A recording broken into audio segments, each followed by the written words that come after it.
oo iyaga markaa ay nolol ka dhigtaan insha Allah. gabadha waxa loo dhiiba reerkii iyo qoyskii bay ku dhisi, carruurtii bay ku korini, nolol bay ku beerin. ragga waxa loo dhiiba dhaqaad baa lagu cunaa haddii loo baahdo. komitida CDF 70% waxay noqon doonaan dumar insha Allah. arday dambe oo tacliintiisa idinka lagu imaan doona mara arday kasta oo dhammeeya foofo oo baasa jaamacad buu gelayaa, anaana lacagta ka bixinaya fiiska dawladda soo noqonaya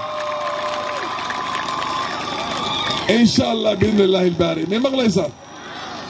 wax badan baan idiin sheegay hadda ka hor oo ay ka mid tahay kuraasta maaragtay daa'irada oo la dhahay MCAda oo lagu wareeray oo nin kasta isku haysto inaan ugu yaraan 2 kursi oo kale ku soo kordhino oo maaragtay meesha la dhahay abaqayle la qaybiyo oo walaalaha iyaga maxay ahayd reer waafatiye 2 kursi looga dhigo oo meesha ayaan isku xiqdinin. sidii si lamid ah dhamaajaaleeda inaan araro sidii kursiga loo qaybin lahaa isagana oo maaragtay ee kursi kale noogu soo kordhi lahaa. ma maqlaysaan? ma maqashaan? isbeddel badan oo noloshaan keeni doonaa insha Allah. badan baan qori doonaa. tuulooyinka badan oo hadda maxay ahayd hirgalay oo tolkii ay dhisteen yaan ka dhigi doonaa meel ay dawlad fadhidayeen oo jiif iyo sabjib leh. dibishannada waanu kordhin doonaa insha Allah. kuma maatoo kale dibishan bay noqon maxay ahayd meeshan la yidhaahdo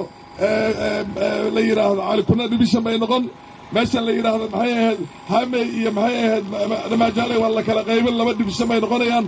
dhulkii waxaa weeyaan sifo adeega bulshada ay shacabka si fudud u gaarto waa in nidaamka dawladeed meesha laga badiyo. may maqlaysaan? waa la shaqaalayn doonaa dhallinyaradii berigii hore geel jiraha ayaa 2 gabdhood guursanayay soo maaha. hadda wixii ma lahaya maede wiilashii AGK iyo GFOS kullisoo lagama daadin shaqada waa la soo celin doonaa wiilasha ayaga insha Allah. war may maqashaan? shaqo waxaan ka beeraynaa inta, waxaan ka beeraynaa Gaaris, waxaan ka beeraynaa Nairobi, waxaan ka beeraynaa dibadaha oo Carabaha iyo meelo kale carruurtaanada dhallinyarada u diraynaa oo ay ka soo shaqaynayaan oo hanti ay gurigooda keenayaan. ilaahay baan isku xidhaynaa. waddooyinka yaryar oo maaragtay midkii inta ka bixi oo matalan beledley tagiyo leeshaal iyo cali qarsade iyo maxay ahayd u dhaxaysa barkin iyo maxay ahayd cabdi santuur iyo waddooyinkaasoo dhanba oo raama guddaa kulli waan qodi doonnaa, waan xaaqi doonnaa.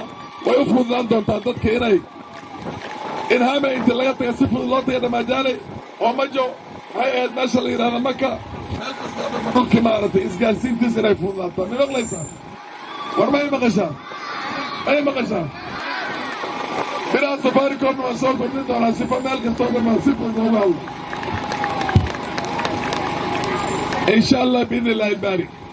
shaqo badan ayaana sugaysaa, shaqo aad u fara badanna sugaysaa. war may maqlaysaan? may maqlaysaan? shaqooyinkaasna joogta ayaan ku jiri doonnaa. sanad waa idin imaanay. war maxaa qabsanay maxaa haray waxa waa ku daba jiraa. waa in laysdaba socda, waa in seenta layshayaa soo maa.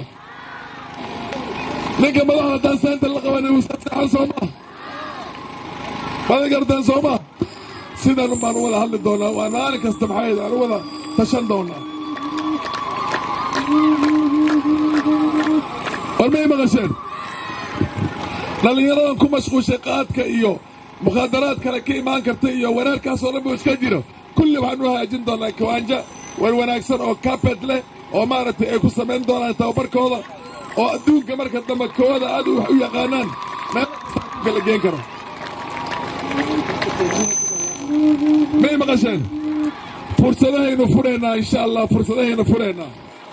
geel jiraha qaadka sida looga reebi karaan idiin sheegi. waa inaan inta ka orad siiyey in lamaayo ay ku gaaraan maxay ahayd meeshii cabdisiga oo kale orad ay ku tagaan number 1ka 100 kun la siiyo oo daasheen. may garta halkayga iyo number 2 iyo number 3 marka dambe waxaad arki doontaa sida kuwa kale injiinta ma aragteen oo dahabka bila dahab adduunka ka soo qaadanaysa.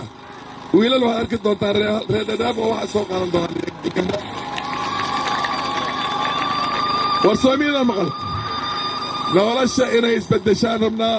guryaha self containka ee bataan gabdhaha laba loo guursado. may maqlaysaa halkayga?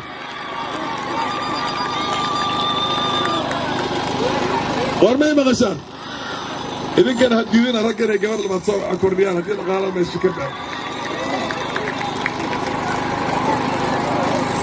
soomiidan garan gabdhaha markaan beecbishtariga iyo kontraadyaha iyo waxa intaan la qabanno horta war baa idiin sheegaysta shaqooyinka markaan meelwaxdhisayna gabdhihii iyo odayaashii meesha ayaa la siinayaa qandaraasta iyada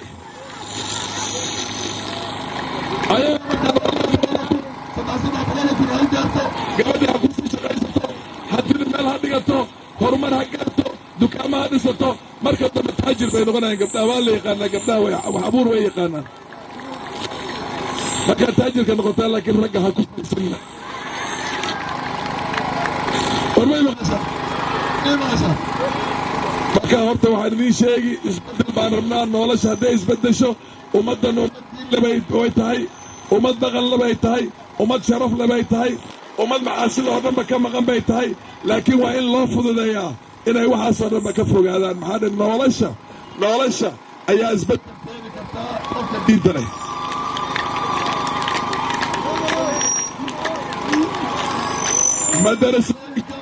madarisooyinka masaajidyaha taxfiidka kulli waan ku howlgelaynaa ka bilaabato eid groundkaas eid ground soomaa war meeshaan iidda ku dhigataan soomaa dhaca baan ka buuxinaynaa ismiidba haddaan doonna ka dhigaynaa waan hagaajinaynaa geedana waan ku beeraynaa guryana waan ka dhisaynaa biyana waan gelinaynaa masaajidna waan ka dhex dhisaynaa insha allah lafta allah nagu simo in wax aan gaarna ayaan ciid qabnaa kana ku dara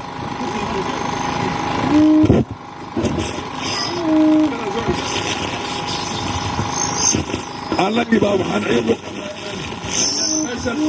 nolosha dadkeena ay isbedesho war may maqashaan noloshii wiilasheenna iyo gabdhaheenna odayaashaan kulli inay isbedeshaan rabnaa annaga may maqlaysaan isbitaallo waaweyn aan ka dhisno gabdhaha nolosha hadday ku rafaadaan maaragtay meel lagu qali karo dhakhtar weyn uu joogo ambulance meel kasta ay joogta ma garateen iskuulla boodhinga aan hagaajinno oo iskuullaha boodhinga markaan hagaajinno geelbiya carruurtiisa intuu kaga taga iskuulkaasay geelisu iska waraaqo insha allah biidni illaahi albaari warmay maqashaa hal mid baa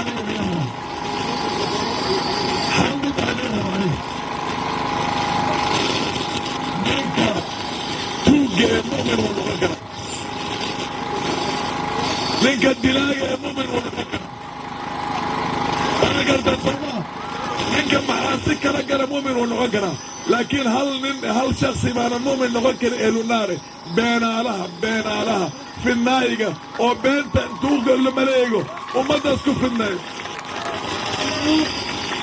fidnada iyo beenta iyo waxyaabahaasoo kale ha la yska ilaaliyo maqlaysaan kala dilka tolka la kala dili gabadha iyo wiilka isqabay la kala dili labadii gabdhaha walaalaha la kala dili labadii wiil la kala dili war heedhaha fidnaayo oo dhanba fiijiya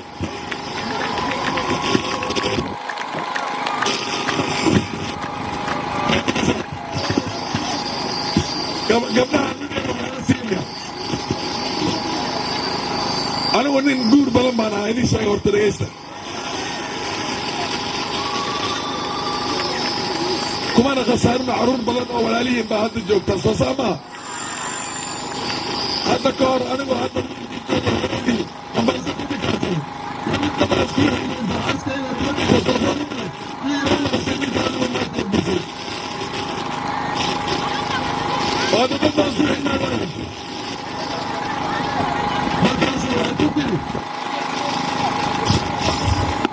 waxay ku tiri afar markuu ka badan sameeyo markaa ii soo sheeg maxaa mid baa darka ka baxday aan ogaado inaan aniga midda darka ka baxday soo kamay adkaani marka horta gabdhaha markaad idinka tihiin waxaa weeyaan cidda ilaaliya odayaasha ilaaliya dhallinyarada sidii loodii iyo xoolaha loodii iyo ariga iyo geeli baa loo raaca carruurta may maqlaysaan carruurta raaca may maqlaysaan madarsada gee dugsiga gee ka baxdhe qur-aanka wax kastoo dhanba wadad hadhow dhakhtar iyo looyar iyo injineer iyo ha noqdaan oo muslim oo diin haystaan oo markay annaga naanfacaan may maqlaysaan haddii la sii daayana qaad iyo sigaar iyo mukhaadaraad iyo balaayo geli soo maha markaa horta markaasaa yeeshaan raggana u naxariista ragga u naxariistiyaa ragga aada ugu naxariistiyaa waxaan hadda la hadlayaa dadka maaragtay kenyaanka oo inta nala nool annaga anigu faarax soomaali baa lay dhahaa soo lima dhaha soomaalida etoobiya baan u doodaa soo maa tii soomaaliya baan u doodaa tii jibuuti baan u doodaa tii nairobi iyo kenyada kala degan iyo naivasha baan u doodaa soo maa ma idan la tahay ninka saa soomaali o dhan baa ugu doodaya qoyskiisa hoose inuu kala jeclaysan idan la tahay ilaahay baan ka magaalay middaa iyada beenta laidiin sheegayo oo laleeyahay faarax hadduu soo galo mar waxaa la yidhi raafkaa buu kulli raray intaan u raray raafkaab ilahay baa idigu dhaashee haddana waxaa la yidhi muumin xasan buu raari ka odhe hadda waxaan kaagala dhahay jibraa'iil cawliyan baare oo jibraa'iil cawda ka bax meeshii aaba joogaabo waddankii maraykanna haatee mar hari kale qoyska ugu yar oo maxay ahayd tol meel degan meel may maqlaysaan lafta ugu yar anigana wax ka hoosayso soomaalinimadaasayto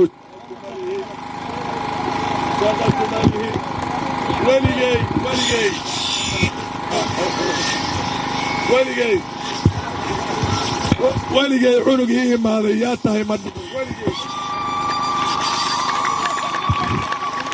kumaan kun oo carruur oo soomaali oo ciddan u badan tahay halkadaba u badan tahay yaa wax soo baray weligay ma weydinin weligay war waad maqasheen soomaa waad maqasheen soomaa sagaalka daba coolyaan markaa ugu yartay qoyska ugu yar baan 100 cunug wax u baray war soosaa ma ogidin markaa faarax hadda maanta la sheegahayo marka kursi laysla qabsay makuu hadda waxaad dhashay baa musaa kii hore miyaa saa u dhaqan jiray beentaa ha dhegaysanin anaa idiin sheegi ay maqlaysaa